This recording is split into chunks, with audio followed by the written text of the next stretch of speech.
Magandang araw. Ito pong muli ang panibago nating kabanata. Nagsama-sama ang lahat sa opisina ni Dr. Jake upang ayusin ang kustudiya ni Athena. Ngunit sa halip na kumalma, sumabog ang matinding sumbatan sa pagitan ni na Rebecca at Morgan. Isinumbat ni Morgan ang 6 na taong pagtatago ni Rebecca kasama si Marlon. Samantalang ipinamukha naman ni Rebecca na si Morgan ang dahilan ng lahat nang agad nitong magpakasal kay Candice. Upang matigil ang away, pumayag si Rebecca sa hamon ni Morgan.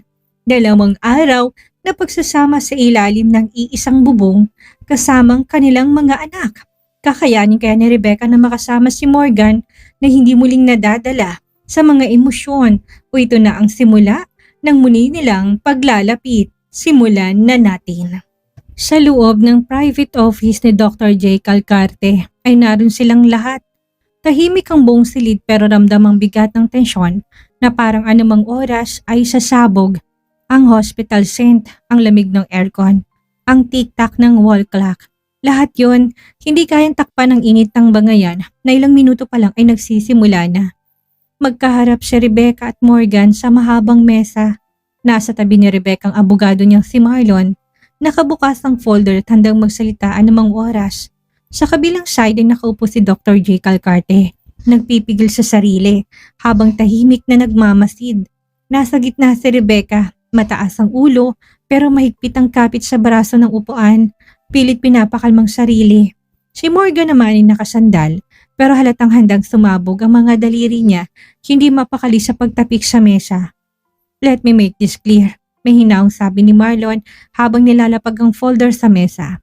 My client wishes to take Athena home with her. She will personally take care of her for the next weeks habang nagpapagaling ang bata. Absolutely not. Mabilis at marinang sagot ni Morgan, halos sabay ang pagtama ng palad niya sa mesa. Tumalo ng tingin ng lahat sa kilos niya, pero hindi umiwas sa Rebecca. Then, tumawa si Morgan, isang mapait na tawa at muling nagsalita. Home? And where exactly is that, Rebecca? Sa bahay ng lalaking ito? Or sa kung saan mo gustong itagong mga anak ko? I'm still the father. I have every right to know where my children stay. Hindi mo pwedeng basta dali ng anak ko kung saan mo gusto. Morgan, putol ni Jake. Lower your voice. Morgan chuckled pero hindi papaawat si Rebecca. I'm the mother and she will stay with me. Sagot ni Rebecca. Mariin pero kontrolado. Umangat ang tingin niya, diretso sa mga mata ni Morgan. And yes, akong mag-aalaga kay Athena. No, mabilis sa sagot ni Morgan. She stays with us. With me. Hindi mo pwedeng basta ilay yung anak ko. Umusog si Rebecca, hindi nagpatinag. Ang sabi ko, she stays with me. Do I need to repeat it? Nagigting ang panga ni Morgan, umabantay ng konti para bang kaya niyang lampasan ang mesa kung gugustuhin niya. Hindi mo pa nga pinapakilala sa akin ang 2 nating anak, madiin na sabi ni Morgan. At sa unang pagkakataon ay may pumutok na sakit sa boses niya. At ngayon, pati si Athena at Aryan, nilalayo mo rin. Ano bang gusto mong mangyari, Rebecca? To completely erase me from their lives? Huminga ng malalim si Rebecca pero bago pa siya makasagot, pumutok ulit ang boses ni Morgan. At bakit nandito pa si Marlon, ha? Tumingin siya sa abogado nang may matinding pagkasuklam. What is he even doing here? Hindi man niya kailangan makialam sa usapan nating 2. Sumagot si Rebecca hindi nagpatinag, hindi man lang nagkurap. Of course, kailangan siya because he's my lawyer and unlike you, he knows how to respect boundaries. Kitang-kita kung paano kumislot ang panga ni Morgan, isang delikadong senyales na paputok na galit. You're unbelievable, mariing sabi niya halos mabasag ang boses. Abogado ka pa. Para saan? Para gawing legal ang pagtataboy mo sa akin? Para ipamuka na wala akong karapatan sa mga anak ko? Kung ganyan ang tingin mo, problema mo na yun, Morgan, sagot ni Rebecca at malamig pero buo. Hindi ako may kasalanan kung bakit wala ka sa buhay nila Asriel at Alicia. Dahil gago ka. So now I'm being punished now? Kaya ginagawa mo to sa akin? Gusto kong makilala ang 2 anak ko. Tumaas ang tinig ni Morgan sa galit at sa matinding panibugo kay Marlon. Mariin na umiling si Rebecca. No. Parang pumutok ang ugat sa sentido ni Morgan. Napakuyom ang 2 kamao niya at halos manginig sa galit. Anumang minuto ay sasabog siya. Karapatan kong makilala sila, madiin niyang sabi. Boses mababa pero umuugong. Mga anak ko sila, Rebecca. Hindi mo pwedeng alisin yun sa akin. Tumaas ang tingin ni Rebecca.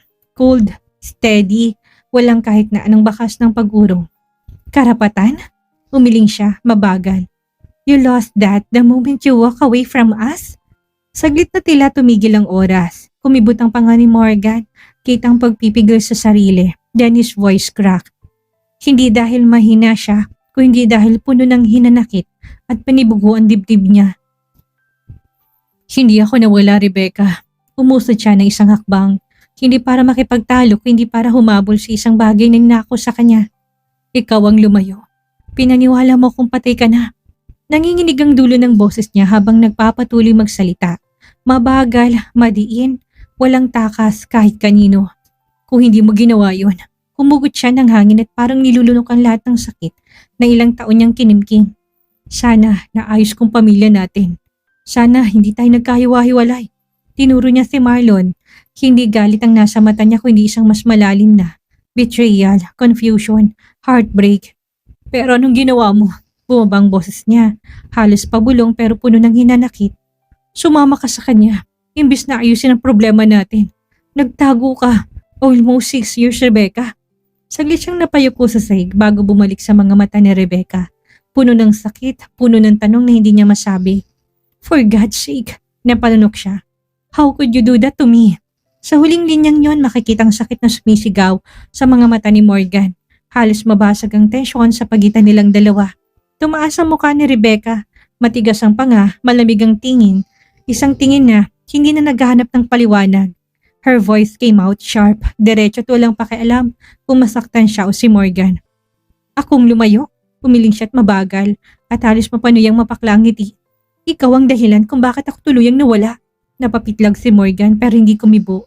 Umakbang si Rebecca, palapit kay Morgan para makita nito kung gaano siya nasaktan.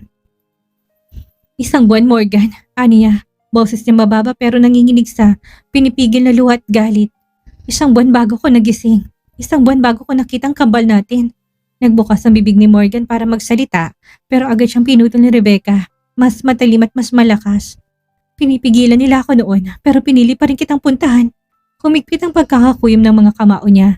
Parang inuungkat ang sakit mula sa pinakailalim. Pero anong ginawa mo? Dahil bunga kala mo patay na ako. Tumigil siya.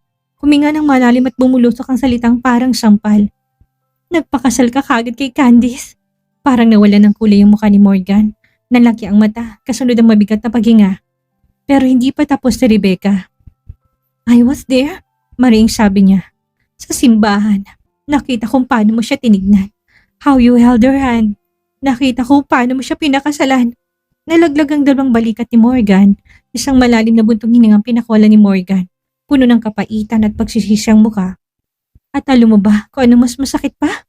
Nabasag ang boses niya. Hindi dahil mahina siya kundi dahil totoo ang bawat salitang lumalabas sa bibig niya. Nandun ang mga anak natin. Binibinyagan. Napakurap si Morgan. Parang naubusan ng hangin. Si Candice ang kinilala nilang ina. Hindi ako. Mabigat na bumuntong hininga si Rebecca sa sakit. You have no idea kung gaano kasakit makitang buhay ako pero may ibang babae na nasa tabi mo at hawak niyang mga anak ko. Napatigil siya, tumingin kay Morgan. Diretso. If from the start, kung akong pinili mo, umiling siya. Siguro nga tama ka. Siguro nga buo tayo ngayon. Siguro hindi tayo ganito. Siguro nga masaya tayo magkakasama. Tumalim ang mata niya. But you made the wrong decision. You didn't fight for me. You never did. Napating si Morgan sa sahig. Nanginginig ang kamao pero hindi pa rin makapagsalita. And now, bulong ni Rebecca. Isang mapait na tawang pinakawalan niya. You dare to tell me I destroyed our family? Umalis ako dahil sa'yo. Not because I stopped loving you pero dahil sinaktan mo ko nang hindi mo malang nalaman kung paano, gaano kalalim at kasakit. Halos sabay silang huminga ng malalim pero mas malalim ang sugat sa pagitan nila. Unti-unting tinignan siya ni Morgan, namumulang mata, puno ng pagmamakaawa pero may halong puot sa sarili. Rebecca, halong bulos niya at halos bulong hindi lumalabas ang boses. I didn't know. Hindi ko alam. Hindi ko na alam kung anong totoo noon. Hindi nila sinabi. Stop. Putol ni Rebecca, taas noot matatag. Hindi ako humihingi ng paliwanag. At bago pa muling sumiklab ang isa pang sagupaan, umalingaw-ngaw ang boses ni Jake na kanina pa sila pinagmamasdan. Enough! Puno ng authority ang bawat pantig. Tumigil silang pareho, parang may humahawak sa mga leeg nila. Tumayo si Jake sa kinupuan. Palipat-lipat ang tingin sa kanilang dalawa. Tama na yung sisihan. This is not helping anyone. Madiin niyang sabi. Walang kahahantungan ng pag-uusap na ito kung puro galit ang inuuna niyo. You're both acting like children. Hindi na kayo mga batang dalawa. Ang isipin niyong kapakanan ng mga anak ninyo. Halos dumagundong ang galit na tinig ni Jake sa buong opisina niya. Napakuyom si Morgan. Sa Rebecca naman ay tumuwid ng tayo pero hindi bumaba ang tingin. Nagpatuloy si Jake, mas buo ang boses. Kung gusto niyong ayusin ang kustodiya ng mga bata, then sit down. Calm yourselves. Dahil kung patuloy kayong mag-aaway dito, walang mananalo. At ang talo, tinuro silang dalawa, ay ang mga anak ninyo. Naghari ang katahimikan sa loob ng opisina, humahaplos sa pagitan nilang dalawa na para bang may sariling pulso. Si Rebecca, marinang pagkakahawak sa braso ng upuan, kita ang panginginig ng mga daliri. Si Morgan naman nakatayo, rigid ang balikat pero ang mga mata naghihintay, nagbabaka sakali na may puwang pa. Ilang segundo pa bago siya muling nagsalita. Ang hinihingi ko lang, humugot siya ng malalim na hininga. Halatang pinipigil at maging mas marahas, ay makita sila, makilala sila, makasama ng kahit na 2 araw. Just 2 days, Rebecca. Hindi ko inaangkin lahat pero gusto ko ng time with my children. Bahagyang umunat ang postura ni Morgan, parang pinipilit gawing simple ang isang bagay na alam niyang malabong mangyari. And I want us complete. Tumaas ang baba niya, hindi sa pagmamayabang, kundi sa pagdedesisyon na matagal niya ng kinulong sa dibdib niya. Tayong 6, 1 roof, 2 days, just be a family, even once. Para may sumabog na galit sa loob ng dibdib ni Rebecca. No! Mabilis niyang sagot at walang pag-atubili sa matigas na tinig. Hindi ako pumapayag sa setup na yan. Nag-ibang tingin ni Morgan, mas lalong lumalim, tumalim pero may bahid ng sakit. Of course, he muttered at halos pabulong pero hindi may tagong pait. Siyempre hindi ka papayag dahil may kinakatakutan mangyari. Hindi ba Rebecca? Hindi yun ang. He cut her off, voice sharp but controlled. Then what are you afraid of, Rebecca? Hindi siya sumagot, napakagat lang ng labi, ngunit sapat ng katahimikan niya para bigyan ni Morgan ng sariling kahulugan ng lahat. Ang lakas ng loob mo na sabihin na, you don't feel anything for me? Mapanghamon niyang sambit, that you don't love me anymore. You said that with so much confidence.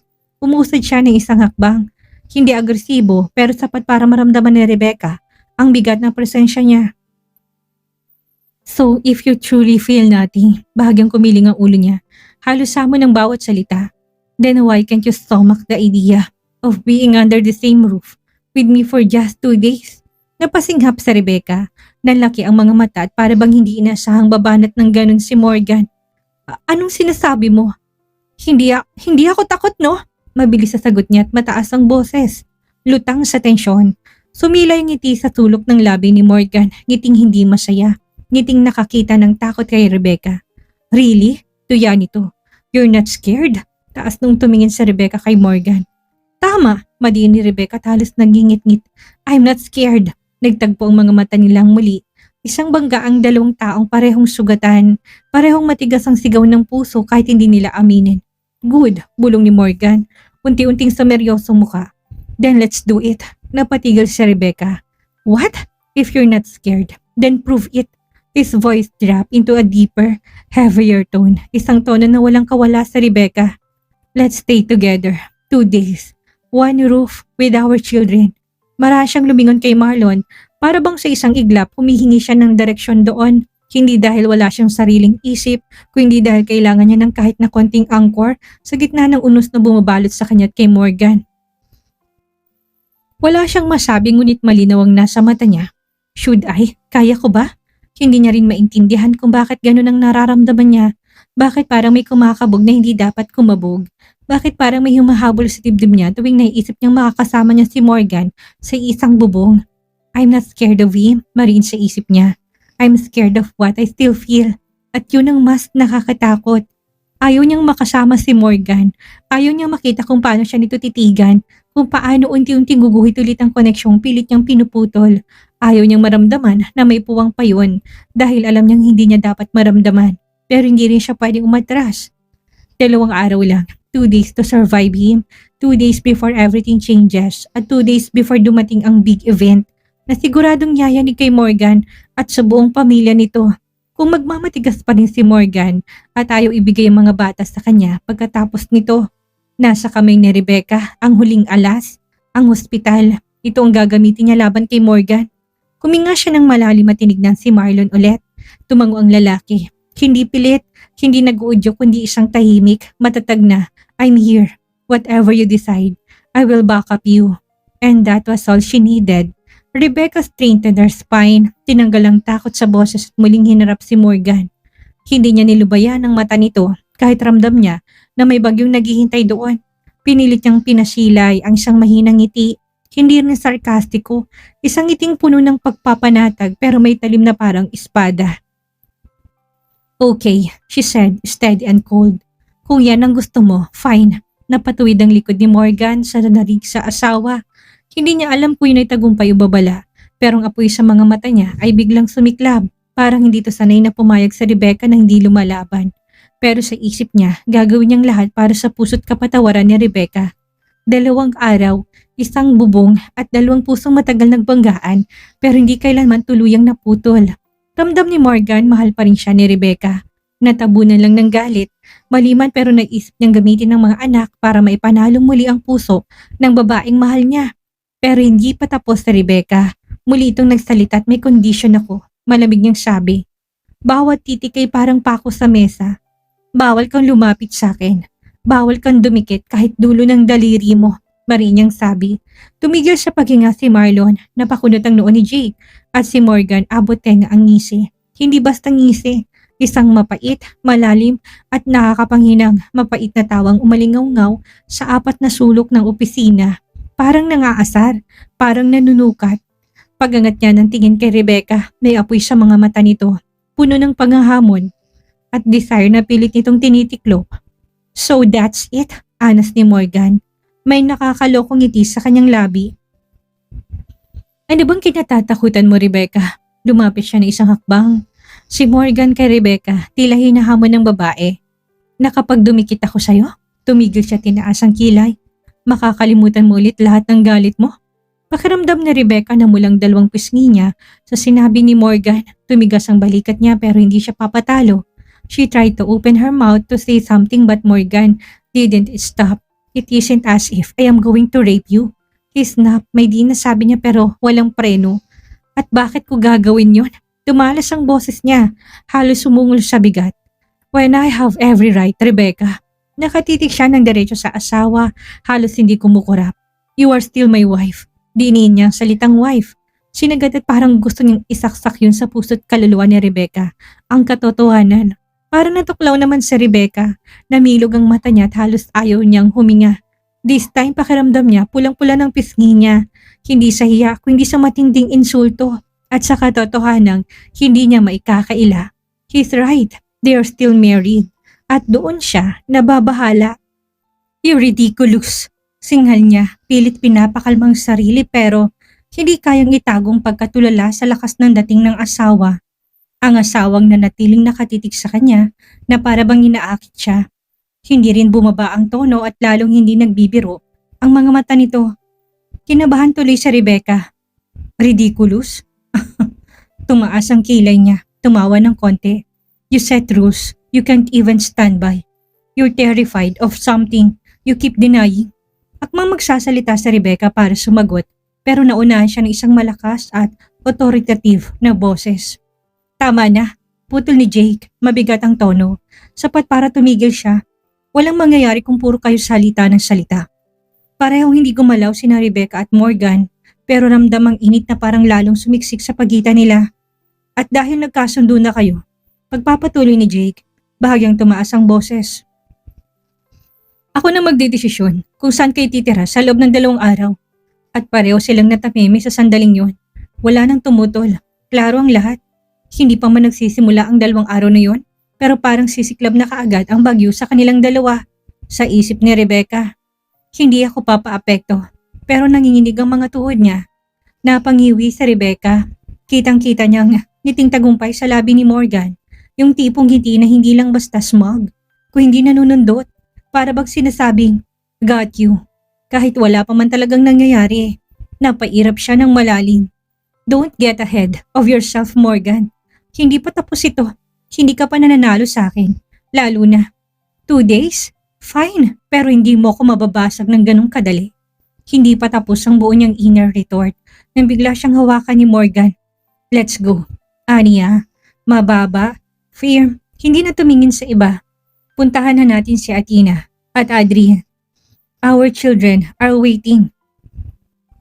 Napalunok si Rebecca nang marinig ang our children. Hindi dahil kinikilig siya, kundi dahil may kung anong tumusok sa dibdib niya at kinamumuhian niya yun.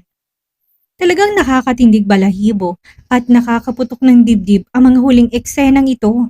Sino nga namang mag-aakala na papayag si Rebecca sa isang napakadelikadong hamon ang makasama si Morgan sa iisang bubong sa loob ng 2 araw kasamang kanilang mga anak. Walang duda, mas lalo pang titindi at magiging emosyonal ang mga susunod nating kabanata. Maraming salamat sa inyong walang sawang pagsubaybay sa kwento ni Rebecca. Huwag niyong kakalimutang mag-like, mag-comment at mag-subscribe para lagi kayong updated sa ating susunod na mga pasabog na kabanata. Hanggang sa muli nating kwentuhan, mag-ingat po tayong lahat at maraming salamat po.